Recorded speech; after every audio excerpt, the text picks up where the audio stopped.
बिस्मिल्लाहिर्रहमानिर्रहीम। अस्सलाम वालेकुम डियर स्टूडेंट्स। आज हम बात करेंगे अबाउट पार्ट्स ऑफ स्पीच। तो हो सकते हैं कि ऐसी भी MCQs आ जाए जो कि एक स्टूडेंट की बहुत फरमाइश थी कि इस पे वीडियो बनाए, तो आइए इस पे आज वीडियो बनाते हैं। आइए स्टार्ट लेते हैं। स्टार्ट लेने से पहले आप लोगों से एक छोटा सा रिक्वेस्ट है कि हमारे चैनल लेक्चर्स बाय अनाया को सब्सक्राइब करें, कमेंट करें and press the bell icon ताकि नेक्स्ट वीडियो का नोटिफिकेशन आप लोगों को बहुत जल्द मिल सके। Parts of speech, parts of speech को हम वर्ड क्लासेस भी कहते हैं। इसका क्या मतलब है? The traditional grammar open begin with a statement of the parts of speech. जो ट्रेडिशनल ग्रामर होता है तो वो स्टार्ट होती है, वो उसकी बिगिनिंग हो जाती है। उसकी स्टेटमेंट की बिगिनिंग किस चीज़ से होती है? पार्ट्स ऑफ स्पीच से ही होती है और पार्ट्स ऑफ स्पीच पे ही ख़त्म हो जाती है। ठीक है, यानी पार्ट्स ऑफ स्पीच के मुताबिक ही उसकी जो सारा स्टेटमेंट है वो बना हुआ होता है। Which today would be called word classes, जिसको हम आजकल वर्ड क्लासेस भी कह सकते हैं। Our words belong to category called word classes.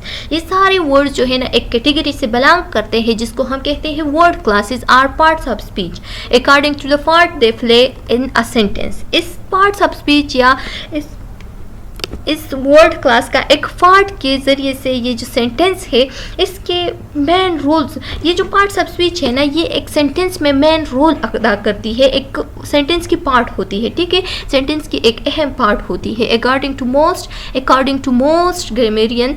अगर ग्रामेरियन के मुताबिक हम बात करें तो क्या कहते हैं कि यहाँ पे जो हमारे साथ जो पार्ट्स ऑफ स्पीच है तो वो टोटल कितने हैं? 8 पार्ट्स ऑफ स्पीच है। ठीक है, ग्रामेरियन कौन होते हैं? जो कि ग्रामेटिकल वर्ड से यानी ग्रामर से बहुत ज़्यादा करीब रह गए होते हैं, जो कि जिसको बहुत सारा ग्रामर आता होगा। जैसे कि हमारे साथ फिजिशियंस होते हैं तो इसी तरह से कुछ ग्रामेरियंस भी होते हैं। ठीक है, तो ग्रामेरियंस के मुताबिक क्या होते हैं कि 8 पार्ट्स ऑफ स्पीच है टोटल।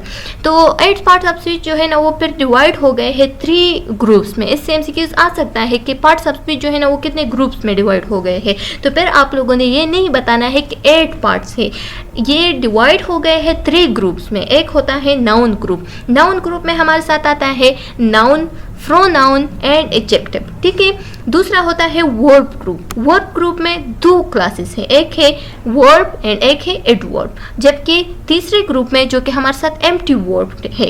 एम्प्टी वर्ब्स है यानी इसका जो नेम है वो एम्प्टी वर्ड है, इसका सही से नेम नहीं है, यानी इस तरह से नाउन ग्रुप वर्ब ग्रुप इस तरह का नाम इसका नहीं है, तो इस वजह से इसको हमने दे किया है एम्प्टी वर्ड्स। ठीक है, तो एम्प्टी वर्ड्स का जो नेम्स है क्लासेस है तो वो कौन से हैं? उसमें हमारे साथ कितने पार्ट्स है? 3 पार्ट्स है। एक है प्रीपोजिशन, कंजक्शन एंड इंटरजेक्शन। ठीक है, तो ये आप लोगों ने याद रखने हैं कि 3 ग्रुप्स एंड 8 पार्ट्स हैं पार्ट्स ऑफ स्पीच में। Parts of speech with examples. अब कुछ पार्ट्स ऑफ स्पीच है जो कि एक एग्जाम्पल के साथ यानी एग्जाम्पल्स के साथ दिए गए हैं। ठीक है, तो अगर नाउन की हम बात करें तो नाउन में हमारे साथ एग्जाम्पल आ सकते हैं चेयर, वुल्फ, फ्लॉक्स एंड कंट्रीज। ठीक है, जो कि चेयर जो है ना एक चीज़ को कहते हैं, जो फ्लॉक एंड वुल्फ है तो ये वुल्फ जो है ना एक जानवर का नाम है। ठीक है, वुल्फ जो जानवर होता है। ठीक है, इस तरह से कंट्री की अगर हम बात करें तो ये प्लेस हो गया। ठीक है, तो हमारे साथ हमने बताया है कि नाउन में पर्सन, प्लेस एंड थिंग्स आते हैं, तो ये सारे एग्जाम्पल आ सकते हैं। अब एक एग्जाम्पल दिया गया होगा कि चेयर, तो चेयर जो है ना ये एग्जाम्पल है हमारे साथ नाउन, प्रोनाउन और वर्ब की, तो आप लोगों ने क्या लगाना है? नाउन की। ठीक है, अब हमारे साथ है प्रोनाउन। तो प्रोनाउन की डिफिनेशन हम ऐसे करते हैं कि a word that is used instead of a noun और नाउन फ्रेज। ठीक है, एक ऐसा वर्ड जो कि हम यूज़ करते हैं इंस्टेड ऑफ नाउन, यानी नाउन की जगह जिस वर्ड को हम यूज़ करते हैं तो उसको हम कहते हैं प्रोनाउन। तो प्रोनाउन में हमारे साथ क्या आते हैं? आई हो गया,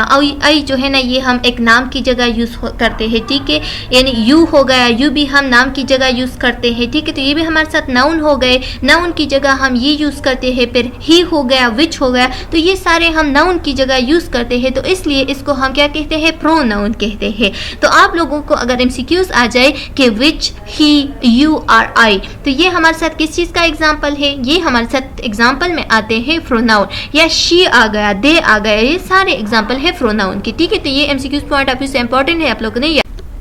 अब हमारे साथ क्या है? एडजेक्टिव है। तो एडजेक्टिव को हम ऐसे डिफाइन करते हैं कि a word that modifies more and give more information about a noun और प्रोनाउन। ठीक है, एक ऐसा वर्ड जो कि हम इतना मॉडिफाई करें, जो कि हमारे साथ मॉडिफाई करे, वाज़ेह करे किस चीज़ को? नाउन को या प्रोनाउन को, यानी मोर इंफॉर्मेशन दे हमें अबाउट नाउन और प्रोनाउन, तो उसको हम कहते हैं फिर एडजेक्टिव। एडजेक्टिव में हमारे साथ आते हैं दिस, द, फोर्थ, ईच, अंटिडी, ठीक है। तो किसी चीज़ को हम वाज़ेह तौर पर एक्सप्लेन करना या उसके बारे में इंफॉर्मेशन देना, तो उसको हम क्या कहते हैं, एडजेक्टिव कहते हैं, ठीक है। तो यहाँ पे दिस का कैसा एग्जांपल लिए जाते हैं कि दिस यानी जो नाउन हो गया या प्रोनाउन हो गया उसमें से ये चीज़, ठीक है, ये दिस, ये यानी नाउन या प्रोनाउन, ठीक है। इसमें से जो हम कहते हैं कि नाउन का एक चीज़ पड़ा हुआ है तो उसको हम मोर एक्सप्लेन करते हैं, इंफॉर्मेशन उसके बारे में देते हैं, तो उसके बारे में हम बताते हैं कि ये चीज़ यानी ये जो नाउन वाला चीज़ है ये चीज़, ठीक है।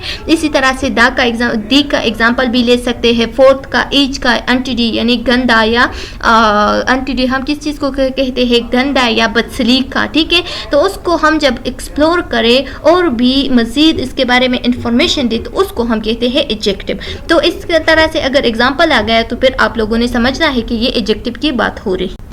अब है वर्ब। तो वर्ब हम ऐसे डिफाइन करते हैं कि word that show an action, think, जैसे कि सिंक हो गया एक्शन, ठीक है।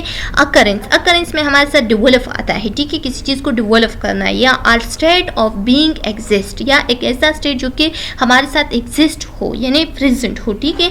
तो उसको हम क्या कहते हैं, वर्ब कहते हैं। जैसे कि सी मतलब एक एक्शन है, ठीक है, देखना। रिटायर हो गया, ठीक है। गिव देना, या सीम मतलब लगता है, तो लगता है जो है ना ये भी हमारे साथ एक एक्शन वर्ड है, ठीक है। तो एक्शन वर्ड जहाँ पे भी आ जाए तो उसका मतलब ये है कि ये वर्ब यूज़ हो गया है, यानी फोर्थ जो पार्ट ऑफ स्पीच है तो वो यूज़ हो गया है। तो आप लोगों ने इस तरह के एग्जाम्पल अगर आप लोग देख ले, यानी सी, रिटायर, गिव या ड्रिंक या राइटिंग, तो ये सारे हमारे साथ वर्ब में आते हैं। फिर आप लोगों ने वर्ब को टिक आंसर करना है। फिर हमारे साथ आता है एडवर्ब। तो एडवर्ब एक ऐसा वर्ड होता है जो कि हमारे साथ यूज होता है वर्ब को मॉडिफाई करने के लिए, ठीक है, या किसी एडजेक्टिव को मॉडिफाई करने के लिए।